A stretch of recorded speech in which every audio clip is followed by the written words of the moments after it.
Good evening, everybody. Extraordinary film, no? Really. My name is Larry Bennett, and to my right is Joe Bohan. The two of us are representing the Jonathan Daniels Center, which is the sponsor of this award.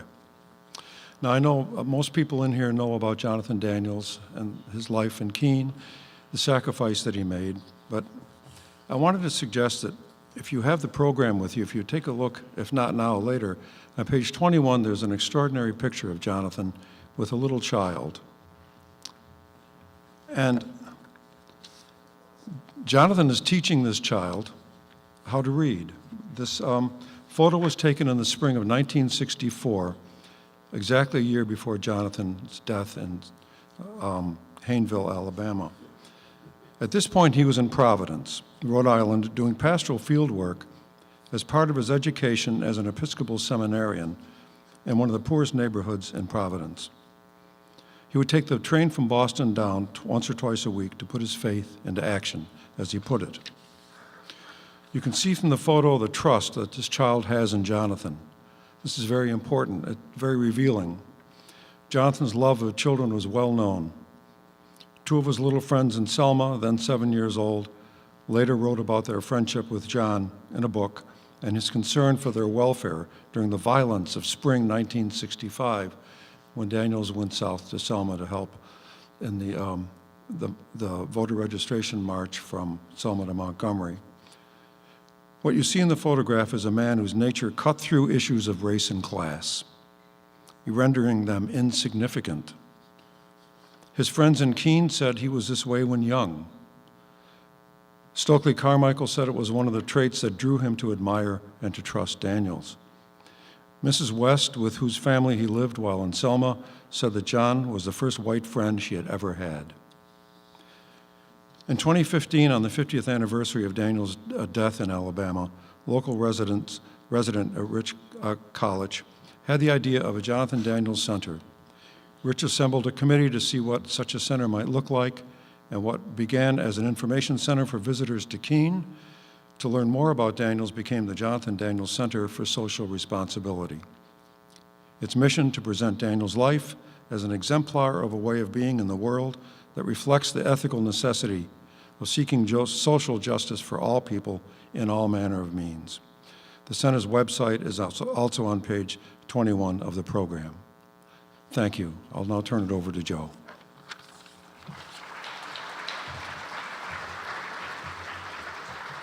Thank you, Larry. My name is Joseph Bohan, and my friend Rich Kalich encouraged me, and if you know Rich, encourage means he's going to get you to do something for him, to help form the Jonathan Daniels Center. And this is about 2 years in the making. Larry has been instrumental in helping us give advice as to what we need to do to create the center, to create the website, to create the film, the education, everything that we have to do. And now what I'd like to do is, on behalf of the Jonathan Daniels Center, I would like to hand out the awards for this year's film to the two producers. So I think, first of all, I would ask Tayla Tibbon to come up, and I will hand out the award to her first. And while she comes out here, this is the third time I've seen this film. Every time I'm still amazed at how the two of you were able to film this. And I have like 25 questions for you during Virginia Prescott's question and answer period. But first, Tayla.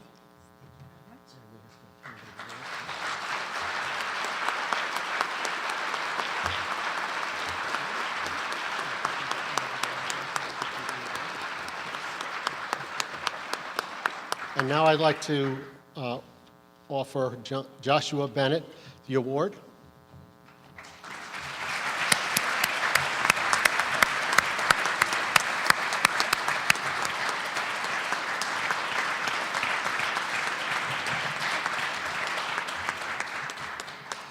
See, I have the easiest part. I just hand out the awards and thank Larry for the introduction. And then now I'd like to introduce Virginia Prescott, who is currently, you know her from word of mouth. Virginia, where is she? Okay. Thank you. Thank you.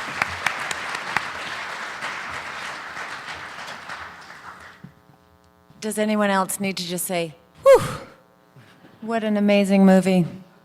What an amazing movie. We can say that again, can't we?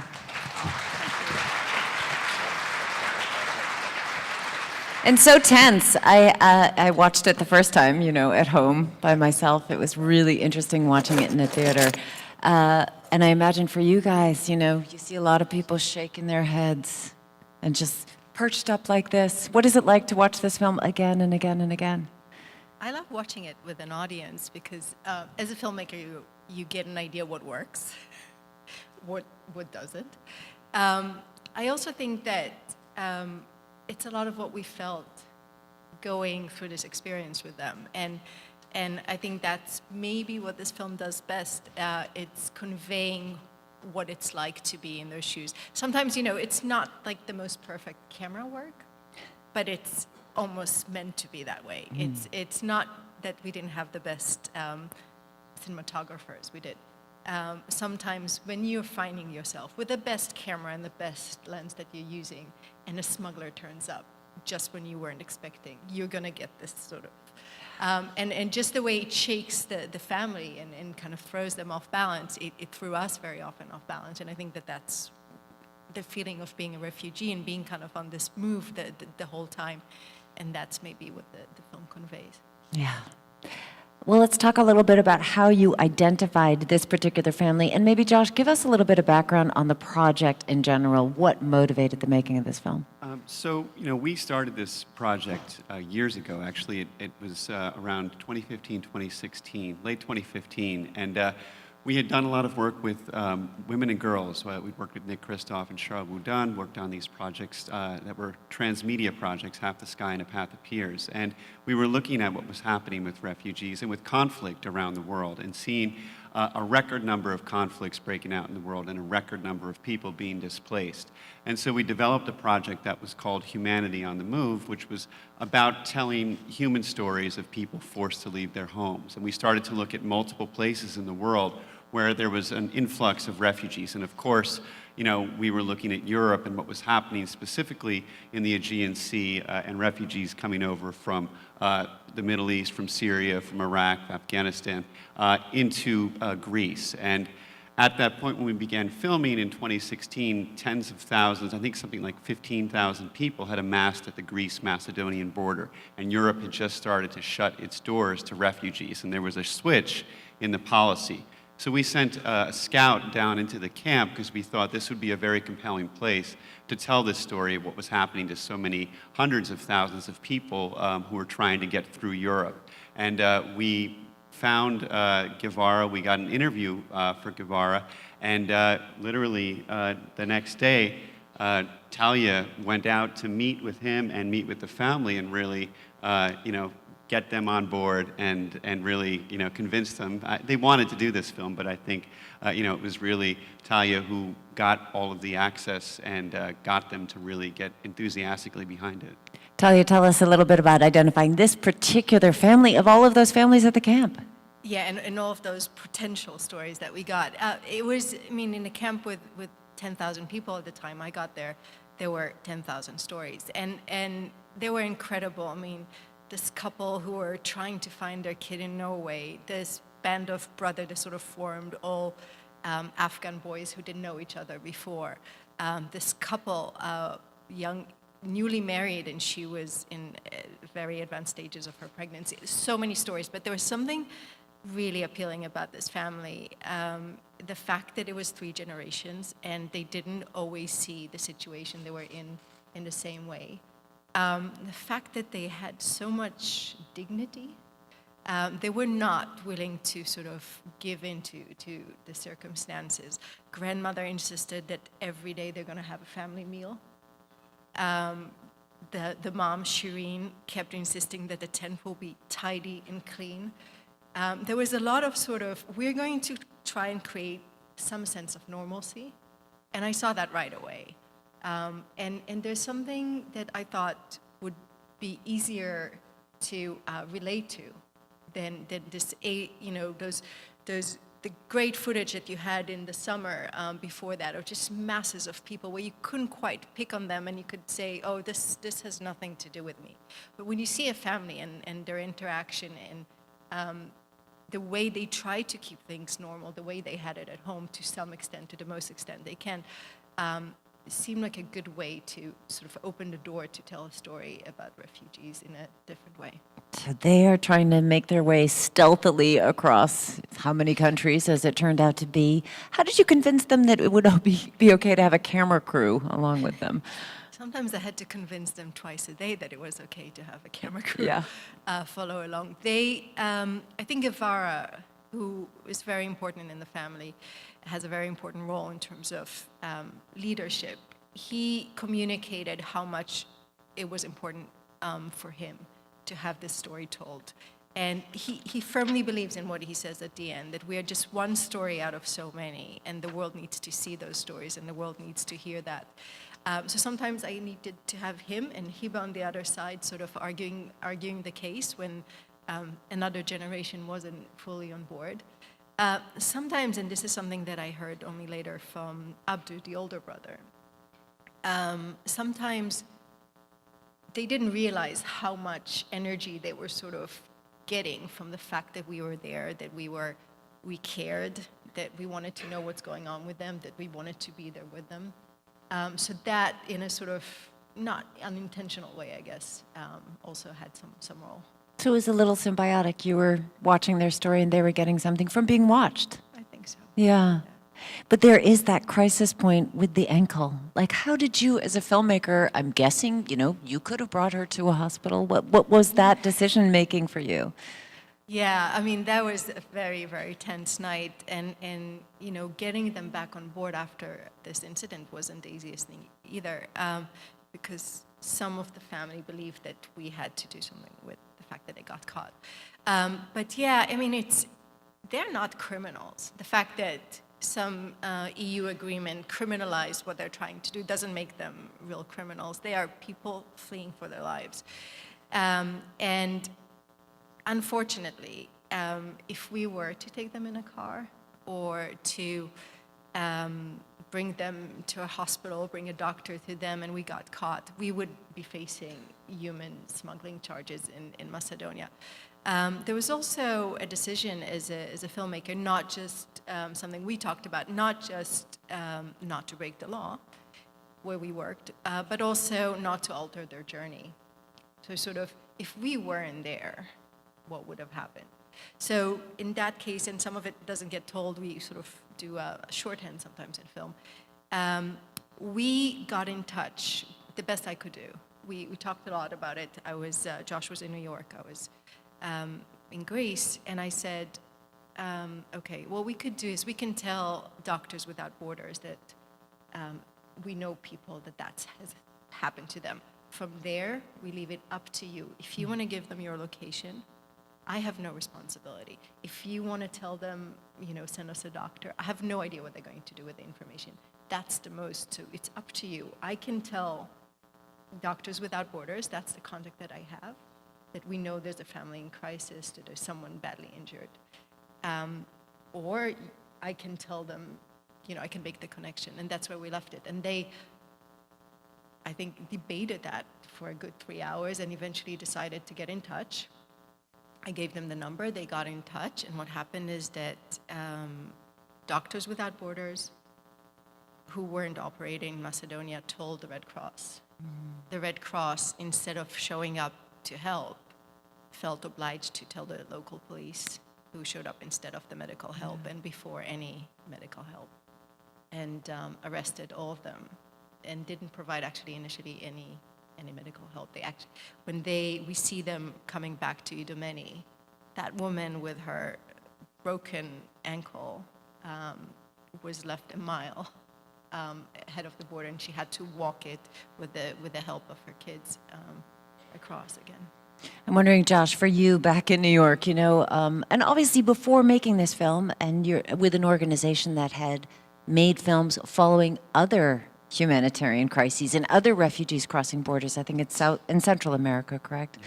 So how do you make that negotiation and make that decision beforehand? We will be non-interventionist. What were those discussions like?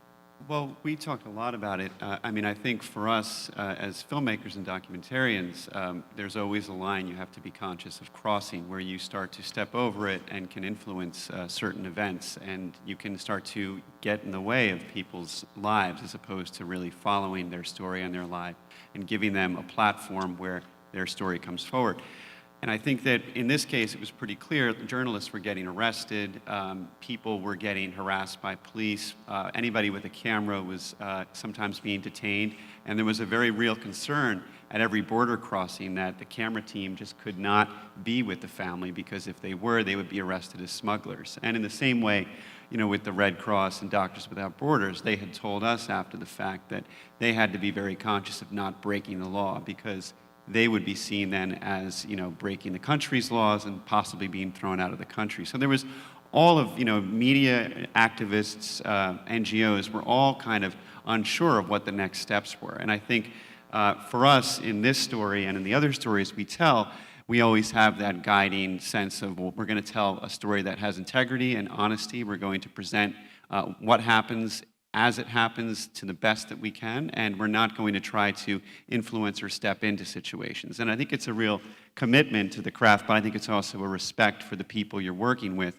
where you and Tayla did such an amazing job of communicating, this is where we stand on this, this is how we will work, are you guys on board and okay with that? And that's always a negotiation, I think, in any project, any film, and building that bond of trust, I think, is paramount then to being able to make the end film.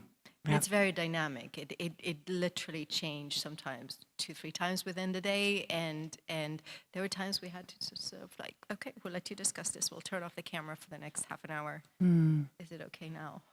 Yeah, and Tayla, I think you told me earlier, or in a pre-interview, I guess we did a few weeks ago, that it was hard for you because the closer you got to them, the harder those decisions became.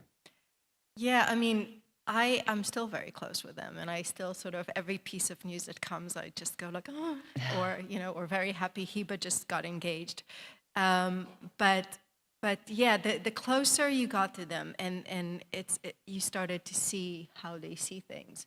And it is really, really hard to, what have they done to deserve this? It wasn't their choice. It was just their choice to leave a refugee camp and instead of going to another one to try and make their way to the rest of the family, or to a country that has been open to hosting refugees. And that was, something that was on my mind from the beginning. And the closer we got, the more tired they got, the more tired I got. It was just really, really important to sort of make sure that the lines didn't get blurred. But it was really difficult. And, there are times still that there's a sister who was already in Germany, and she is convinced that we are sort of, we're not their friends. We sort of exploited their story. Oh. So there are times where you got, and I took that very, very hard. It's a very sensitive relationship, and it's a very, very difficult. It's probably the hardest thing I've ever made as a filmmaker. Have they come to screenings? How do they as a family feel about the way that they were shown? We would have loved to have them here, but as you can imagine, the immigration policy at the moment is not so friendly to Syrians. So what we did is we gave them a copy, and they asked, initially I said, do you want us to send someone to watch it with you? And I said, no, they'll get the whole family together. And so everyone who's in Germany, including those other brothers, sat together and watched it. And I talked to them after, and it was a very emotional night for them, an emotional next couple of days, because it took them to a place that, it's hard to watch yourself going through this experience and, being in a different place. Shireen is still, to some extent, and the grandmother are still convinced that they were better off never leaving Syria. And I think they agree that this film sort of tells an important story. Heba at one point asked me if she could try and bring it to the school where she's learning German. So. I want to let everyone know that we do have a microphone set up at the front. I can't actually see it in this light. But if you do want to ask questions, we'll definitely make some time to ask more questions. How do they charge their cell phone? That's the one question that keeps coming back. So one thing you learn in those refugee camps is there's a cottage industry for everything. And they become these microcosms of like everything you have outside. So there was, if you needed a cell phone, there was a guy who would get you the cell phone. There was a guy who would get you the local SIM card with the data plan for the country you're going to. And there was a guy who was selling solar chargers. So they had, when they left, there were 15 of them, and they had between them something like 8 or 9 phones, all charged, and a bunch of solar panels. And Guevara was very strict. You saw him with the water, sort of not allowing them to drink too much. He was the same way with the phone. No Facebooking, no turning on to, just WhatsApping some friend in Syria, which the girls would have loved to do.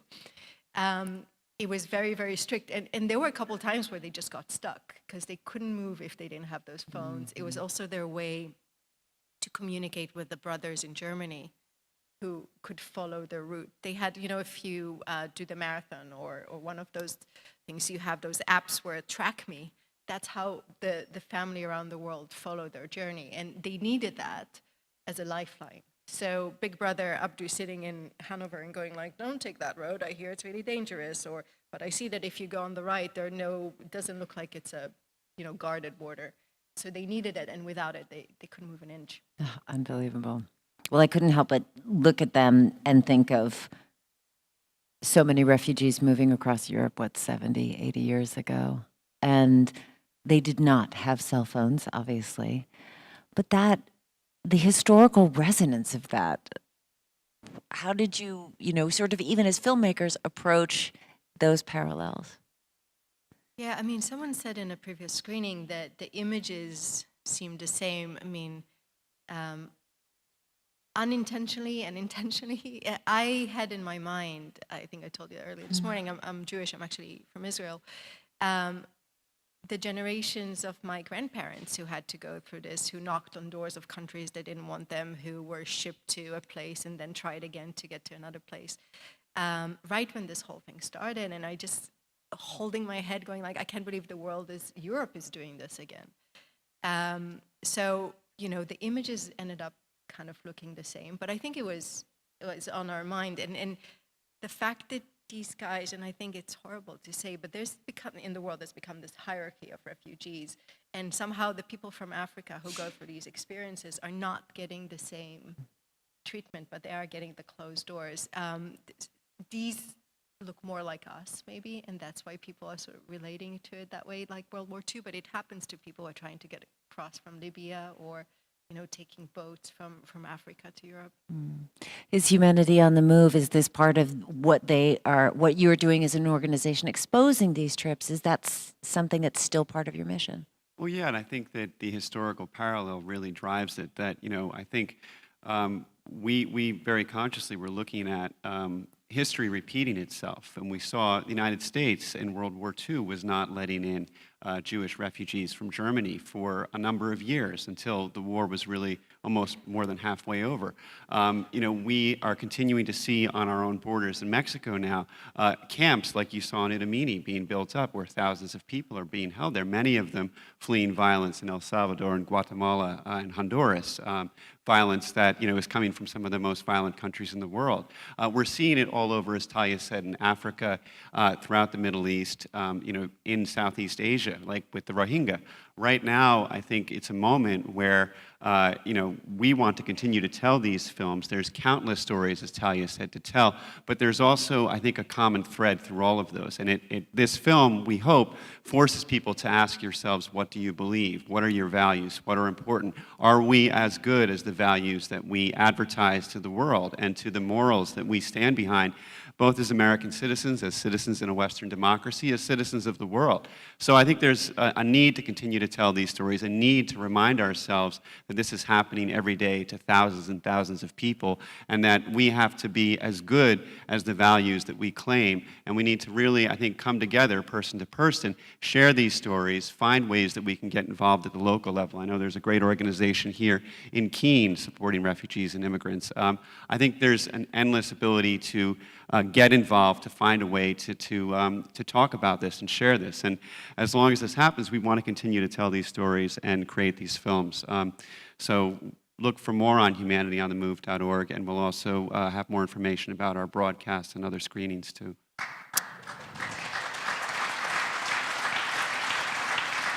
The refugee crisis has kind of gone off the news crawl here in the United States. What is going on? I mean, obviously, it's still a very, very deep and divisive issue in Europe. What's happening now? Well, right now, I mean, the weather's getting warmer. We were talking about this before. Thousands of people are still moving across, the Middle East, trying to get to Greece, trying to go into Europe, towards Germany. Countries are still closing their doors. Countries like Hungary have made it very clear that they don't want a single refugee there. Africa, we still have thousands of refugees who are coming up from northern Africa, trying to cross over into Spain or into Italy. So this is still happening in a big way. Right now, the United Nations is actually writing some incredibly consequential legislation about the global policy for migration. It's happening as we speak. You don't hear it in the headlines, but the United Nations will write the policy that member nations will start to will basically agree to, will be the policy going forward for migration, and refugees is a part of that. And reaffirming the Declaration of Human Rights and Refugees from 1951 is a part of that. Unfortunately, our country right now is not taking a lead role in those negotiations, but they are happening. So the world is wrestling with this issue, whether we pay attention to it or not. And with climate change, with the continued conflicts around the world, we're going to see more and more migration, more and more refugees. And so I think, the issue is not going to go away, and we have to really speak in a way that acknowledges that these are human beings like us. And as Guevara says at the end, if it could happen to their family, it could happen to any of us. So it's time that we, I think, look it in the face and address it, with the best of our nature. And just by numbers, so there are 26 million people who are internationally displaced right now. Think about the size of how many countries can fit into that. And something that I heard, and I had to check, and it's true, the number of Syrians that the US has allowed in since the beginning of the year, and we're at the end of April. Guess anyone? 11. Oh. So just to give you an idea where we stand on such an important issue. Any questions from the audience? There is a microphone up here. Yeah, we want to make sure and hear you, so please do speak into the microphone. Thank you very much for this opportunity and for the movie. When it finished the movie, I was completely sure that they were only the refugees, or 90% of the film was produced by them.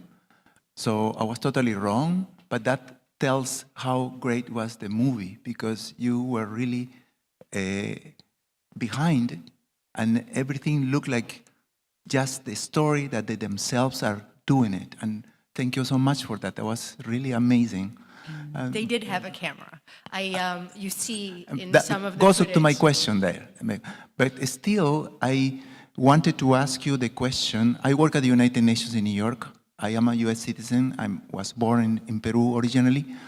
And my question is, and I work on migration.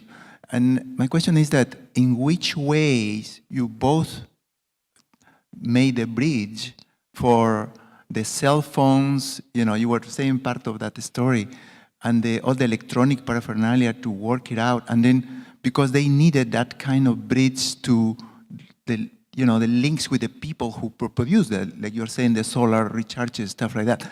So I was expecting something like that, but can you elaborate a little bit more how you made that merge? Because you were behind, but at the same time, all these things, they had to somehow make it work. And it looked like so seamlessly done by themselves. So okay, please. Sometimes when you edit, you get, you think, how much of this frustration does the audience need to see? So they actually, we see them leaving right away, but they were trying to leave the day before. Some guy in that cottage industry saw them. They paid her 30 euros for a SIM card. It was not working. So there was a lot of that you don't see. Editing is very much, and a film like that was made over such a long period is shorthand. So a lot of stuff gets shortened. There was a lot of struggle with technology, and as I said, sometimes they got stuck if the phones didn't work. I created a system with them where they would, on WhatsApp you can send a location? So they would send me a location, I would send them a location, and we'll just be trying kind of like to figure out where we would meet. Because obviously I wasn't with them the entire time. One thing that became clear to me right away, actually before I even left, I said, I'll take like a baby camera with me.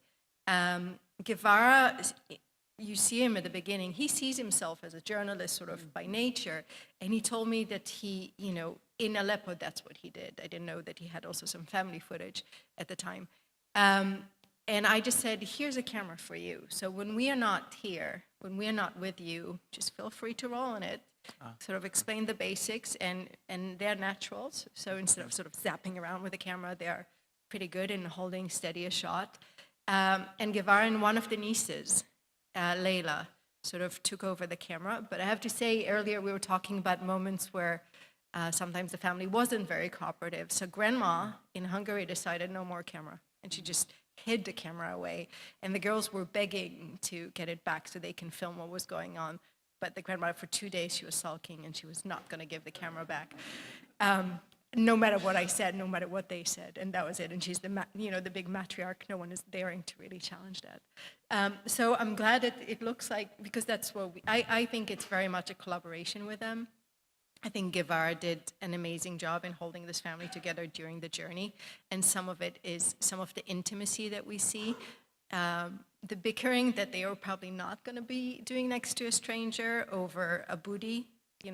What are you tossing away, the doll or like your extra blanket?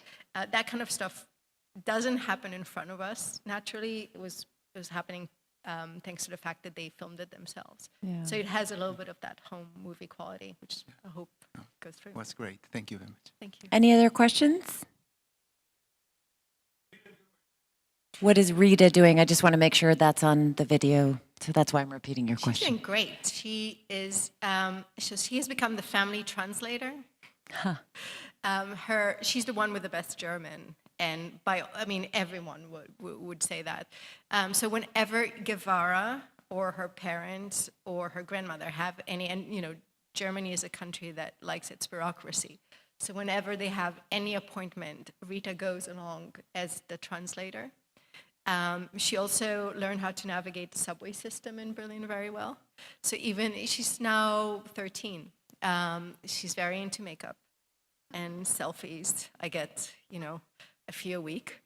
But she's doing great. It's actually, if you have to sort of think of how well they're integrated, I think Rita and Qasem, the boy, who's 2 years older, are doing the best. They have friends, they like Germany, they speak fluent German.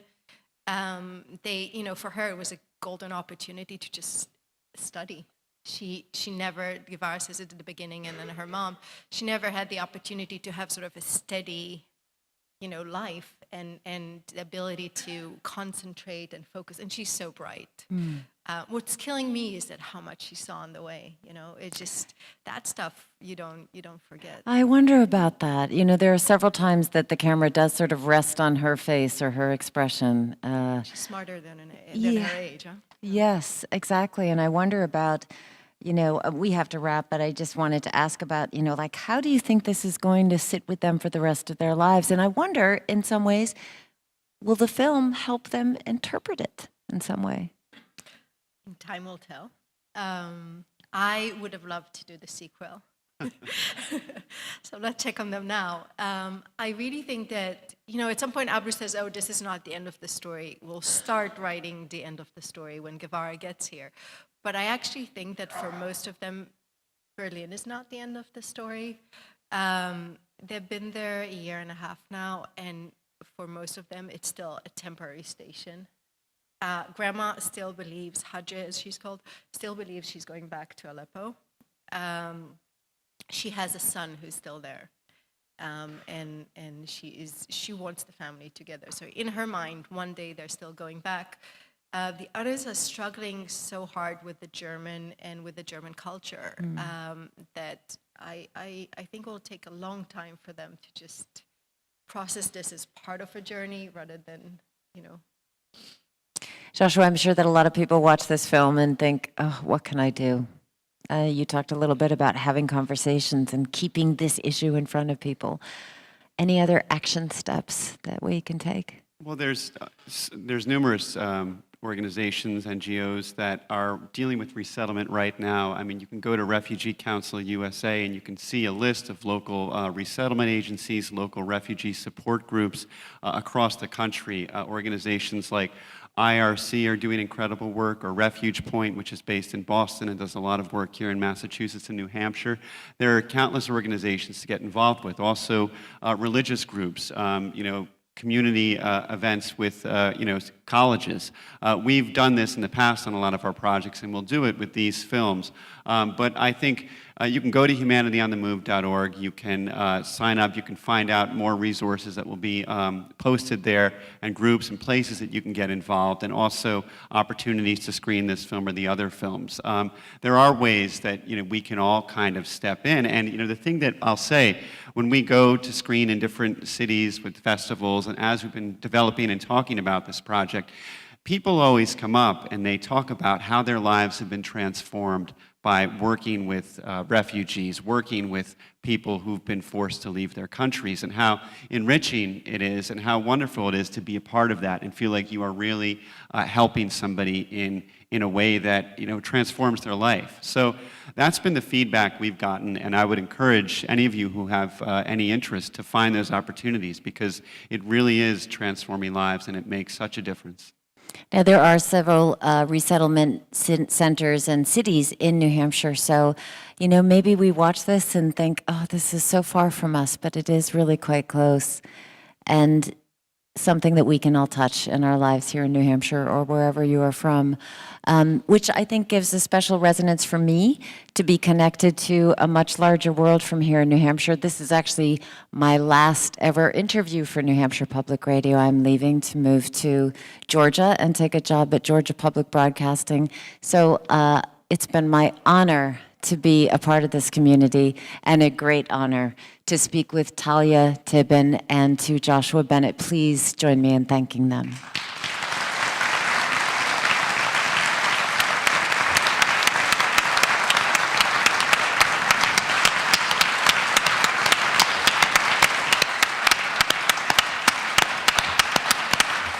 Thank you all. I just want to say, Virginia, we're really going to miss you. You have brought so much class to this, and we would like to present you with a bouquet of flowers. Thank you.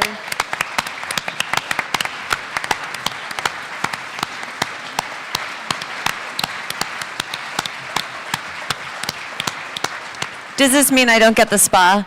You're going to be here to use it.